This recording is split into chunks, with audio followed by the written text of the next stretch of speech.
I'm going to go over a three-part strategy that you can use to eliminate and control distractions during games. Now, whenever we're wanting to eliminate or control distractions, this three-part strategy is very important because we need to look at this on a few different scales. First, we have the long-term scale. If you know that you're going to keep playing, you know that you're going to keep competing, so we want to make sure that over time you are improving your ability to be focused. Now, the other scale is going to be a shorter-term scale, and this is where we need to work on identifying how you can start refocusing in the moment whenever you are distracted. And then the third scale is actually, it's kind of a combination of the two, and it's where we're trying to work on identifying distractions. But most importantly, we're trying to identify distractions so you can become more aware of them in the moment, which makes it easier for you to refocus yourself. So these three parts of the strategy are going to be long-term training of your focus and in-the-moment strategy to refocus. And then the third part is becoming more aware of the distractions that you face during games. So the first part is where we are training focus long-term. To train focus long-term, we need to see focus as a trainable skill. What I mean by seeing focus as a trainable skill is that, training focus or your focus in general, it's something that can be improved just like any other mental skill we are working on. Now, in order to train focus, we need to get very simple and very specific as to what it means to be focused. It means that you are completely centered on what you're doing. You have your awareness and your attention in the moment on whatever it is that you want to be focused on. During a game, there are many things that can pull your attention away from what you need to be focused on. But what you need to be focused on is what's happening in the present moment, whether that is the ball being thrown at you, whether that is the play that you're about to run, if it's in practice, it's listening to coach, it's the drill that you're doing. So when we know that being focused means that you have your attention and your awareness completely centered on what you're doing, the way that we train that is that we need to put ourselves in the position on a consistent basis to practice centering attention. My favorite exercise to do this is with some mindfulness meditation. Mindfulness meditation is where you sit down for about 5 to 10 minutes a day.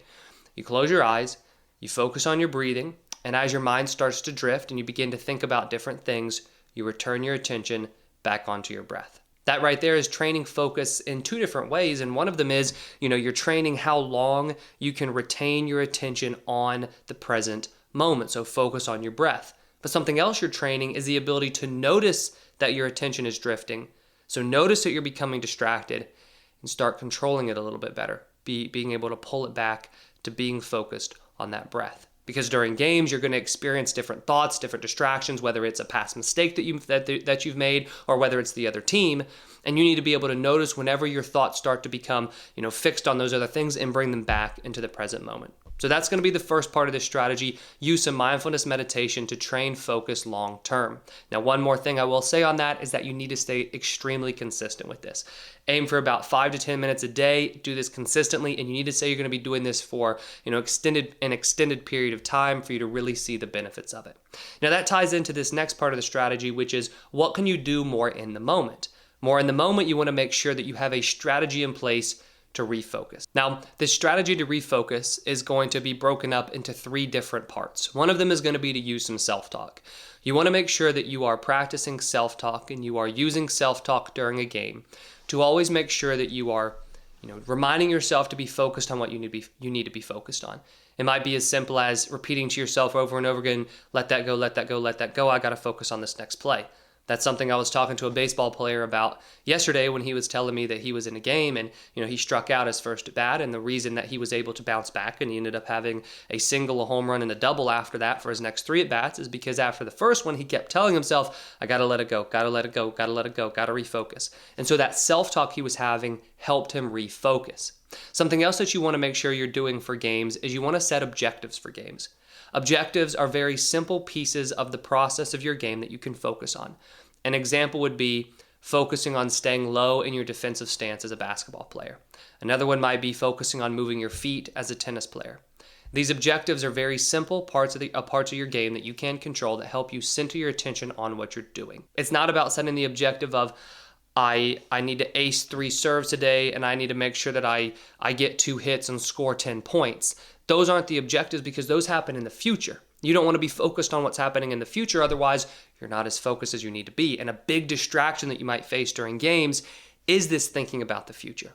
So make sure you're setting your objectives that are that are part of the process, that are controllable, and that are happening in the moment. The third piece to improving your focus or refocusing during games is that you want to focus on your breathing. Now, when you focus on your breathing during a game, especially if you're already performing some mindfulness meditation on a consistent basis, it's going to help you refocus yourself, calm down, slow down your thinking, which altogether is going to help you be more focused in the present moment. Because imagine if you're thinking too much about a mistake you just made, and that's a big distraction that you face. To control your focus, you need to be able to control your thinking. And when you focus on your breathing, you start to slow that thinking down and it becomes much easier to control. Now, the third part of this strategy is where you need to become more aware of your distractions. To become more aware of your distractions, this is going to require some consistent work on your part and a little bit of, honestly, a little bit of studying that you need to do, where you start to look at what has distracted me during games. A great exercise that I use with athletes I work with in one-on-one coaching is I have them write down after games what distracted them during the game. Then I have them go back and say how they're going to respond next time. This starts to tie in those refocusing strategies that I was just talking about in the previous step. So you want to make sure that you are beginning to train yourself to identify these distractions. The reason that is so important is because you really need to have that self-awareness during games of what is distracting me. Because you might say, I've lost focus, but you don't necessarily know why. Is it a mistake you made? Is it the fact that you're thinking too much about how you're going to play at the end of the game? Is it because you're thinking too much about what your coach is going to think of you if you make a mistake? Are you thinking too much about your stats during games? You really need to become more aware and understand on a very deep level what is distracting you. This can help you be more aware of these. So if you start to feel like you're thinking too much about the future during your games, then you need to really, really work on setting those objectives that are part of the process. But it's also going to help you if you're thinking too much about mistakes to be able to recognize in the moment, okay, a mistake is a big distraction for me. I've got to let that go because it's not going to help me perform well moving forward. So those are the three parts of helping yourself manage distractions and control them better during games. You want to make sure that you're training focus long-term with mindfulness. You want to make sure that you have those strategies in place for refocusing during games. And you want to focus on building your awareness and your understanding of what distracts you during games. Now, at the core of this focus is going to be your thinking. So a very important skill that you want to be working on is self-talk. So what I've done right here is I've linked a video that's actually the video of a start of a series that really goes into detail on how you can improve your self-talk as an athlete.